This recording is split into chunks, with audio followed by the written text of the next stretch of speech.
Hey everyone, thanks so much for tuning in. Videos have been far and few between with me lately. Work has been incredibly busy, quite stressful, so I wanted to sit down and show you guys some of the new stuff that I bought recently that hasn't really gotten videos. And the funny thing was, I was thinking about doing this video and I'm like, I don't really think I have that much new stuff, maybe one or two things. Started going through the knife box and I was like, I have a little bit more than I thought I did. So quarantine purchasing is a real thing. Just watch yourself. Stay safe out there with purchasing late at night. So let's go through, show you guys some of the stuff that I have picked up recently. Some of it is pretty serious stuff and some of it's just fun. So let's start off with one of the more fun things. This is actually a slip joint for, it's a cover for slip joints, and it's an interesting company called Pacific Pastimes out of the Northwest.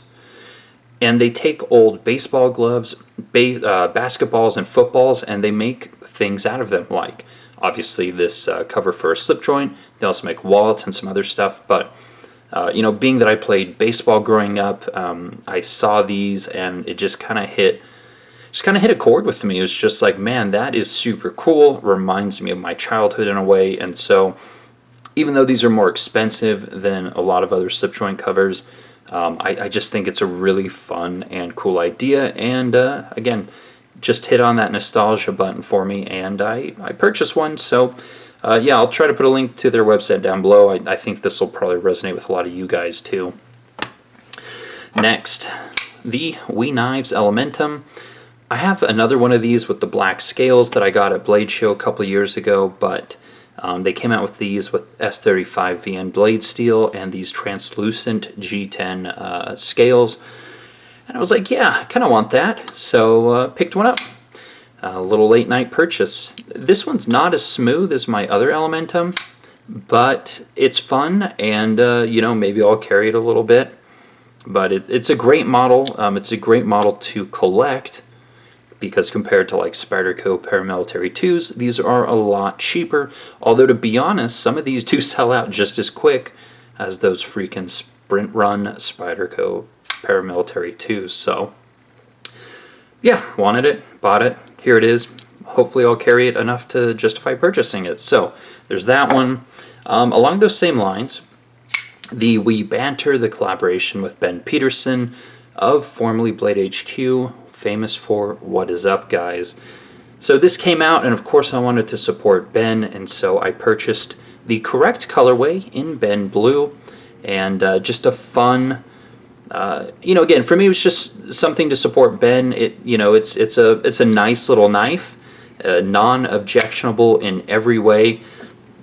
Does it resonate with you personally? Hard to say, but they did seem to sell out, and this would be a great knife to buy and to gift to non-knife people. I think this would fit well in that role. So of course I'm planning to keep this one. Again, this was more of a sentimental purchase than anything else, and that's totally fine. So the Knife Banter.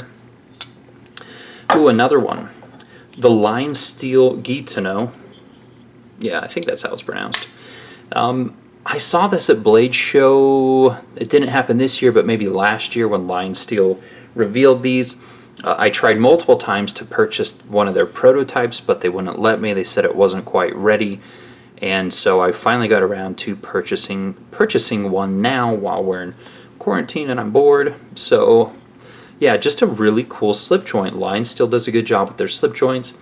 It's got, I'm a sucker for Navaja designs with just this beautiful, just the lines. The lines definitely call to me. So, again, not too expensive. It was like $130, $140, something like that. But, yeah, just a beautiful, beautiful slip joint. And it has a pocket clip, which is really cool too. So, to be honest, I definitely prefer one-handed opening knives. But I will carry this one from time to time and force myself to have to use both hands to open it. So really cool design.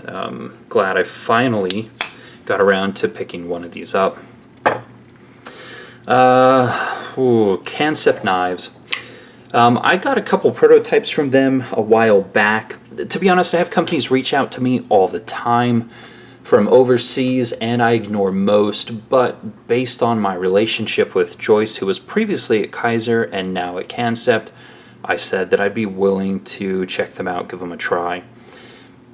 So a break away from Kaiser Knives, this does, and some of the prototypes do need a video, but what I was hoping to see was an improvement, basically pick up where Kaiser left off, improve some of the details and the offerings and the finish, and just kind of take things to the next level. So far, so good.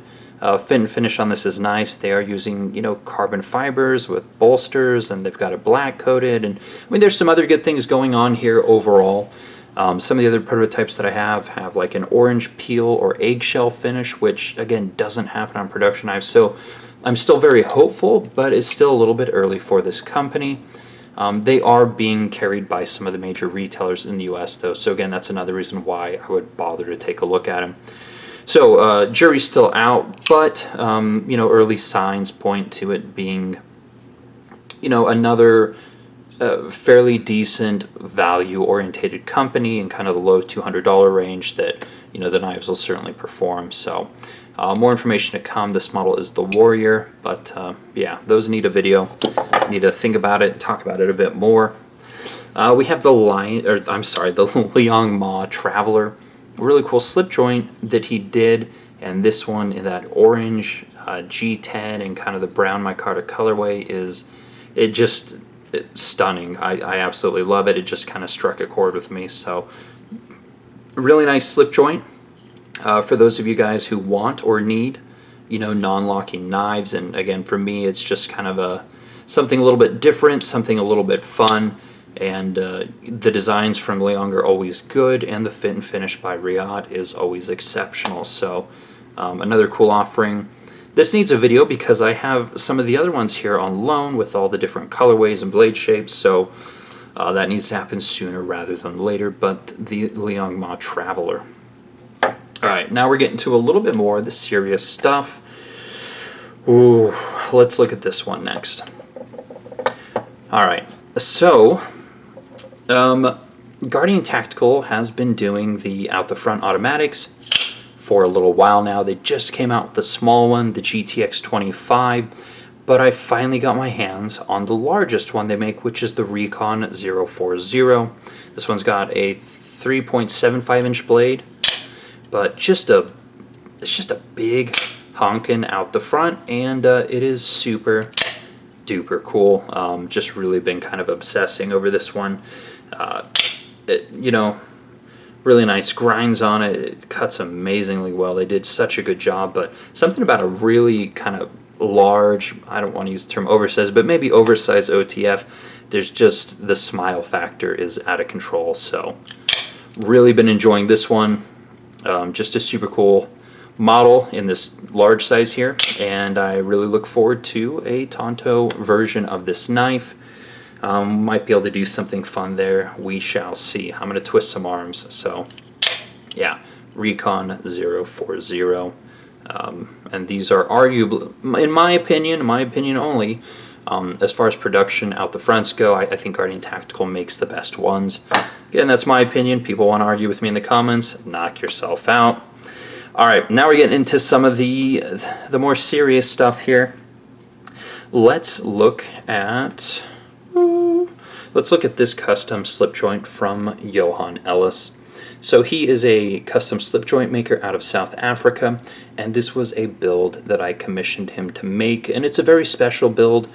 I have another custom slip joint from him, but it's been a few years. My time came up again, and so I asked him to make me a gun stock, and he used a modified blade shape here. Turned out really well. Beautiful lines, beautiful Damasco birch wood bolsters, and then we have ivory scales. So definitely a very special build here with the ivory scales. All legally obtained, of course, permits, all that good stuff. But yeah, just a really, really cool kind of heirloom piece for me to add to the collection. You know, as far as slip joint makers go and custom slip joint makers, Johann is still highly underrated in my opinion. So amazing build, amazing fit and finish. One of the things that happens though when you're utilizing organic materials is that sometimes, you know, they're more delicate and things can happen. So this one got a little bit of staining from the pouch on the way over, but that's what happens when, again, you're using, you know, organic materials. So anyways, beautiful work, beautiful fit and finish. Very, very happy to have this one in the collection. And again, this one's going to be a little bit more of a safe queen. I do not have very many of those, but this will be one of those special pieces that I'm totally fine with. All right, moving along, let's look at this one. So this just came in, and this will be hitting dealers soon. I finally purchased a Strider, you know, not made by Strider, of course, but this is the Protec SG. It's got a polished blade here. It's got a nightmare grind. Here's all the specs on that one. Got a mother of pearl button, micarta show scale, and an aluminum backside. So just really, really cool stuff. Protec has honestly been killing it as of late. I've been taking more and more notice of them and the stuff they're producing, and I think they're the company to watch. You know, before I used to think, oh, they just make autos and, you know, kind of whatever. I'm not super interested in autos, but the stuff they're producing now is really incredible. They have some non-autos that they're producing, you know, button lock flippers that are really, really good. So definitely keep your eye on Protec going forward, because I definitely will be. So, all right, let's go ahead and take a look at the Reaver Arms Citadel custom flashlight drag and driver here. Just insane machining, all done. In the US, it's one guy in his shop, and man, this one has a green primary, you know, color on the driver, and just amazing machining, amazing fit and finish. Everyone has absolutely loved this light, and especially me. So a really cool custom flashlight to add to the collection. This one needs a video at some point. Definitely needs some more information on him, but yeah, really cool one to share with you guys. And then last but not least, Damasco DC56SI. Damasco's, it's a German brand, and they make tool watches for people who really understand what tool watches are. So one of the most interesting things about this case is the entire case is heat treated to, I think, 60 on the Rockwell hardness scale. So for you guys, my audience, you absolutely know and understand what the importance of Rockwell hardness, the buttons, you know, the crown, you know, it's got sapphire crystal with anti-glare inside outside. They have basically customized the movement, make it more robust. It's got a ferrous case around it, so it's as anti-magnetic as a Rolex Milgauss. I mean, there are so many things that make this an amazing tool watch. So you know, I need to do a video on this. I think this brand and perhaps this watch specifically will certainly resonate with a lot of you guys as far as kind of the, you know, all the thought that went into it, all the things that make it an amazing tool watch as compared to other watches. So certainly not inexpensive, but again, you guys are the right demographic to appreciate this, as obviously I am, which is why I bought it. So yeah, really cool stuff, really cool specs and features, and yeah, we'll have to get into this one later. So that is some of the new stuff that has landed. I got the glare there as of late around here, and again, some of it will get videos, some of it won't. I guess unless there's some sort of overwhelming demand that I don't anticipate happening. But yeah, guys, thanks so much for watching. Again, I am posting daily content over on Instagram, and hopefully I can be a little bit more regular with the videos, but hopefully all of you guys are doing well, staying healthy and safe, and until the next video, take care.